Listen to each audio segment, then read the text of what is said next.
Let's go ahead and open our Bibles to 2 Kings chapter 20, verse 20. Yesterday, we finished the last wisdom book of the 5 wisdom books in our scripture. That was the book of Ecclesiastes, which I believed was written by King Hezekiah as he was grappling with the fact that his life was drawing to an end. And he wanted to make sense of life and death. And you know the conclusion he came to. He said that we should all fear God and keep his commandments, because we will all answer to him for what we've done in our life. Well, Hezekiah has finished his 15 extra years, and it is time for him to give an account now to God for what he did with his life. And so 2 Kings chapter 20, verse 20 says, "The rest of the deeds of Hezekiah, and all his might, and how he made the pool and the conduit, and brought water into the city, are they not written in the book of the Chronicles of the kings of Judah?" And so those were some of the highlights that we went over during his life, how he made sure that the pool of Siloam had water supplied to it from the Gihon spring, and he did this by putting in what we call today the Hezekiah Tunnel. And so the water from the Gihon no longer spills out into the Kidron Valley. It goes down to the pool of Siloam, all of it inside the walls of ancient Jerusalem. And Hezekiah was the one that is famous for that. We are reminded over in the Chronicles parallel here. 2 Chronicles 33 is where this is at. That the things that he did were also written in the vision of Isaiah the prophet, the son of Amoz. And so Isaiah is also one of the biographers, the spiritual biographers of Hezekiah's time. And we've been reading some of Hezekiah's events from the book of Isaiah. Now, 2 Kings 20:21 says, Hezekiah slept with his fathers. That's a euphemism for he passed away, just like everyone else before him. And Manasseh his son reigned in his place. More about him in just a moment. 2 Chronicles 32:33 says, Hezekiah slept with his fathers, and they buried him in the upper part of the tombs of the sons of David, which I believe is on the east side of the old city of David, not too far away from where the Gihon spring would be. All Judah and the inhabitants of Jerusalem did him honor at his death. We know from another passage that he was the greatest of all the kings to reign over Judah at Jerusalem. And so he is an honorable man, and he receives an honorable burial. And then Manasseh, his son, reigned in his place. Let's return back to our baseline of 2 Kings 21. Manasseh was 12 years old when he began to reign. Now, what does that tell us? That tells us that Manasseh was born after Hezekiah was granted his additional 15 years. And so he is a son of the bonus period. And some people have criticized that because of Manasseh being the worst of the kings that ever reigned at Jerusalem. But I like to point out that the Chronicles also records that Manasseh repented of those sinful things and was forgiven by God. And so even though he is listed as the worst king, he ends up being a redeemed king, and I anticipate meeting him one of these days in eternity. Let's continue a little bit more about him.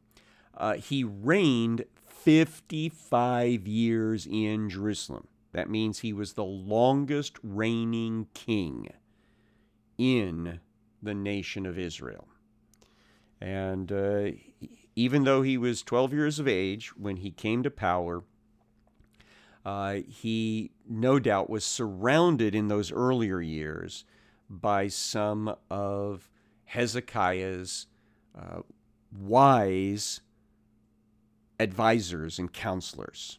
And so he may have restrained himself at the very beginning, but he's going to blow up into sin as he moves forward in his life. And by the way, the year that we're talking about here, I think, is 698 BC. That's my chronology for when Hezekiah died and Manasseh became the king of Judah. His mother's name was Hephzibah, and we don't know really anything about her other than her name. Now comes the assessment, because these things are written down by prophets who lived probably during the later reign of King Hezekiah and recorded them for the benefit of posterity.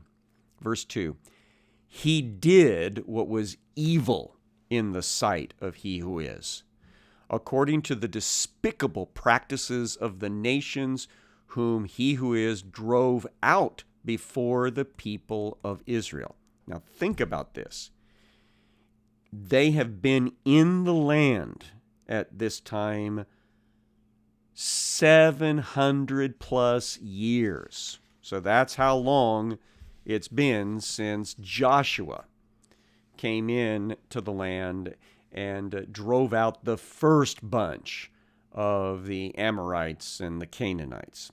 But we know that the history was that the Canaanites came back, and it was a constant struggle back and forth with these false religious practices that the Israelis sometimes gave into and other times got rid of. Now, Hezekiah had purged the land. That's one of the reasons he is counted as the greatest king of the Judean kingdom and of all of Israel itself. But here is his son. Once he gets into power, once he starts making decisions for himself, what does he do? He decides to go the Canaanite way, the Amorite way. And so verse 3 reports that he rebuilt the high places that Hezekiah, his father, had destroyed.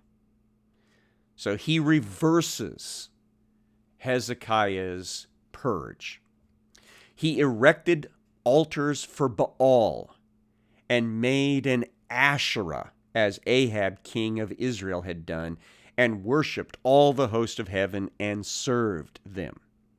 So Baal was the thunder and lightning god of the Canaanites. He's now being worshipped by Manasseh.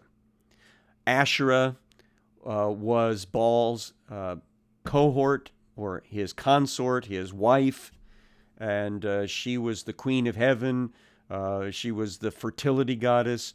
She's worshipped by wood, by a tree of some sort, or perhaps a totem pole. So he's worshiping her as well.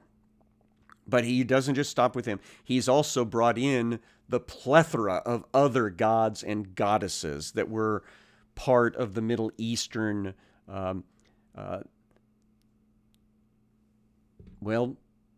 population of idols. And so he's bringing them into play in his kingdom. Over time, verse 4 says, he built altars in the house of he who is, of which he who is, it said, in Jerusalem will I put my name. So he's not just simply doing like Solomon did. Solomon, in his bad choices, allowed worship altars and temples to be built over on the Mount of Olives, outside the city limits of the holy city. This guy, Manasseh, is building these altars in the city of Jerusalem itself, where they'd been gotten rid of by his dad. And he's also putting them back in the temple complex, the very house of God, where his father had kicked them out before. Verse 5, he built altars for all the host of heaven in the two courts of the house of he who is. The two courts that we're talking about, it would be the closest court to the shrine building. That's where the priests do all their work. And then the assembly court, which at this time I think was just out in front to the east, where the people would come and meet with the priests with sacrifices and make arrangements for things to be done on their behalf. So he's putting these pagan altars in both the most sacred courtyard and in the more public courtyard. And then comes a really shocking thing. Verse number 6 says, and he burned his sons, plural, as an offering. Now, in the parallel from 2 Chronicles 33, it's very clear that he burned his son, and there it uses a singular. He burned his son to in the valley of the son of Hinnom. So in the place to the southeast of the oldest part of the city of Jerusalem, which will eventually be known as Hell, Gehenna. It'll be cleansed and then defaced by a later king, and it'll end up becoming a garbage dump. But this is the worship of Chemosh Molech that had started first with the Ammonites and the Moabites in commemoration of how they started as a people. If you don't remember, that's the story of Lot, and where when he was in a cave and wouldn't let his daughters have any contact with the outside world, they got him drunk and got pregnant by him and had children. Had a boy. One of them had a boy that they named Moab, which means from daddy. And the other one had a baby boy that she called Ben-Ami, which means son of my people or son of my family. And so they kind of celebrated the continuation of their genome by, from time to time, getting drunk, having sex, and from that pregnancy, those babies became future sacrifices to the god of destruction, the god that destroyed Sodom and Gomorrah. Now, of course, we know that was the true and living God, but they were worshiping a twisted version of him. Molech, that means king. Chemosh means destroyer. And so the god of Moab, the god of Ammon, also started being worshipped by the Canaanites. And now here we have an Israeli king, a Judah king, who is actually participating in that pagan ceremony of getting drunk, causing a woman to get pregnant, and then taking that little baby and murdering him as a sacrifice to this pagan deity. So he didn't do it just once, he did it multiple times. And verse 6 in our 2 Kings 21 passage says, and he used fortune telling, which means trying to read omens and signs to tell about the future, and omens, and he dealt with mediums and with wizards.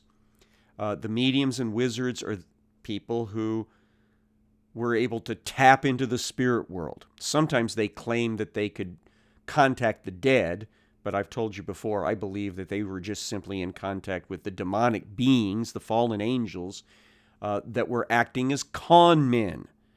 And that these were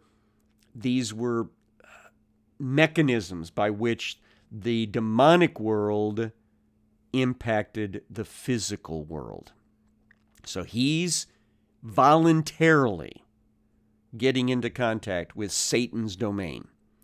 It says here, he did much evil in the sight of he who is, provoking him to anger. So God is going to have to come down on him.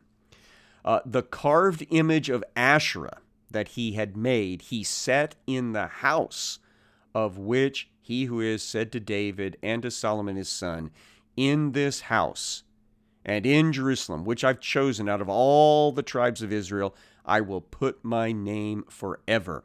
And I will not cause the feet of Israel to wander any more out of the land that I gave to their fathers, if only they will be careful to do according to all that I've commanded them, and according to all that the law that my servant Moses commanded them.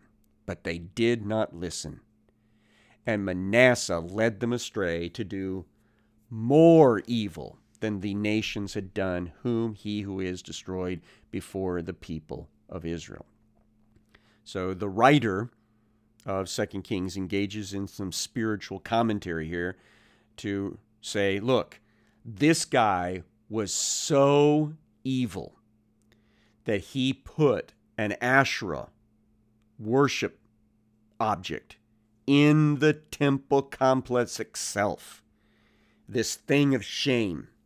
And this place was only supposed to be used for worship with God himself. And God had promised when he said, make this building for me, that if they would just keep to his covenant, he would never make them leave the land.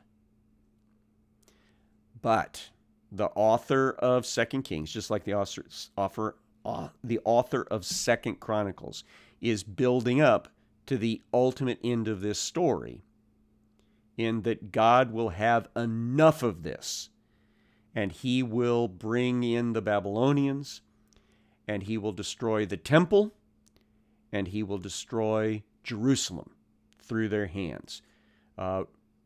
He wants to keep his promise, but they won't let him, because they won't live up to the terms of that promise, and that is to remain only his people and not the people of other gods and goddesses.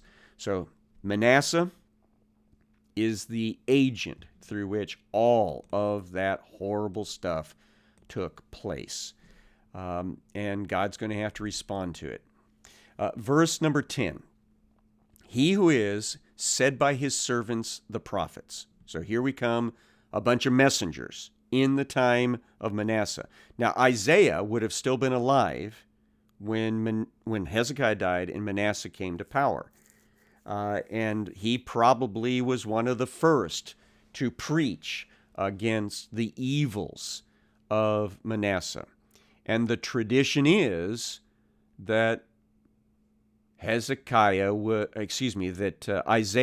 killed, executed by Manasseh. The story, which it's hard to pin down how accurate it is, was that he was in a tree. He was in a hollow log and was sawn in half. And the book of Hebrews does mention somebody as a prophet that was sawn in half. And it's very widely believed that it was probably a reference to that story about what Manasseh did to Isaiah. But Isaiah wasn't the only prophet that was speaking against Manasseh. It's multiple messengers. So here's what they're saying, starting in verse number 11. Because Manasseh, king of Judah, has committed these abominations and has done things more evil than all that the Amorites did, who were before him, and has made Judah also to sin with his idols. So it's not just him going bad, he's actually bringing the whole place down with him. And that is shocking, because we know, again, that Hezekiah was the greatest of all the kings of Judah, and he lifted the people up with him. And here, the moment he's dead, his son becomes the worst of the kings, and he drags the people down with him. And so therefore, verse 12, thus says he who is the God of Israel, behold, I am bringing upon Jerusalem and Judah such disaster that the ears of everyone who hears of it will tingle. So it's going to make their ears burn and feel bad when they're hearing all the horrible things that's going to happen to Jerusalem and to the people. And it's true. It was an atrocious situation with the judgment of God against Jerusalem and the people of Judah in the days of the Babylonians. Verse 13, and I will stretch over Jerusalem the measuring line of Samaria and the plumb line of Ahab. And this is a reference back to other prophetic passages, that when God was judging the northern kingdom, he said that he was going to stretch out this measuring line, to check the horizontal alignment of structures. And because they weren't in alignment, he was going to bring down Samaria. And then a plumb line is to check the vertical alignment of construction. And because they were not in plumb, the house of Ahab, that is the northern kingdom, was also going to be destroyed. So now God is saying, I'm going to take those same standards of judgment and I'm going to line them up against Jerusalem. And it's going to show that Jerusalem is out of kilter and the people are out of whack. And because of that, I'm going to bring judgment, just as I said back in the days of Moses, the first prophet. I will wipe Jerusalem as one wipes a dish, wiping it and turning it upside down. So here's the idea of somebody doing dishes. You got a dirty dish and you scrub it out and wipe it clean, and then you turn it upside down empty. And that's what's going to happen to Jerusalem. It's going to be so full of sin that God's going to come down in judgment and wipe it clean of the entire population. And he's going to empty it and turn it over, and it won't be used for a while. Verse 14, and I will forsake the remnant of my heritage and give them into the hand of their enemies. Now, when he says remnant of his heritage, he's talking about the fact that northern Israel's already gone into exile because of their sin. Judah is what's left of the Israeli people. They're the remnant that's also now going to go into the hand of their enemies. And they shall become prey and a spoil to all their enemies, because they've done what is evil in my sight and have provoked me to anger since the day their fathers came out of Egypt, even to this day. So this is not a new thing. It's been going on for a long time. The back and forth, fighting against God, biting the hand that was feeding them. And so God's saying, I've had enough. Judgment is going to fall. Verse 16, moreover, Manasseh shed very much innocent blood, till he had filled Jerusalem from one end to another, besides the sin that he made Judah to sin, so that what they did was evil in the sight of he who is. So everything's falling apart in the kingdom of Judah because it starts at the top. The top is rotten with Manasseh, and everybody underneath him is kind of falling into the same sort of sinful behavior. And so judgment is on its way, and we'll see that talked about a lot more in the prophecies that come hereafter. Now, we've got one last thing that I want to mention that happens historically right around this time that we kind of skipped over earlier. And that would be in 2 Kings 19:37, I believe. And this is what happened with one of the kings of the Assyrians that caused trouble in the time of Hezekiah. And it was said that he was going to come to a bad end. And we need to find out how that happened. So this is going to happen in 681 BC, which is during the reign of Manasseh. 2 Kings 19:37, and as he, this would be Sennacherib, as he was worshiping in the house of Nisroch his god, Adrimelech and Sharezer, his sons, struck him down with a sword and escaped into the land of Ararat. So he's assassinated by some of his own people. And then he's replaced. Esarhaddon, his son, reigned in his place. And so all of that happened during the first part of King Manasseh's reign as the most unrighteous king that had ever ruled at Jerusalem. Now, next week, we're going to come back and we're going to take a little detour in a book that represents prophecies that happened right around this same time period. We're talking about the 7th century BC, the beginning of the 7th century BC. And that's going to be the book of Nahum, if you'd like to go ahead and get it. We know that it must have been written not too long after the Assyrian destruction of Thebes in 663 BC, but it's still going to happen many years, several decades before the Assyrian capital of Nineveh was destroyed in 612. So have a great weekend, have a great Lord's Day, and make sure that you keep going right back into God's Word.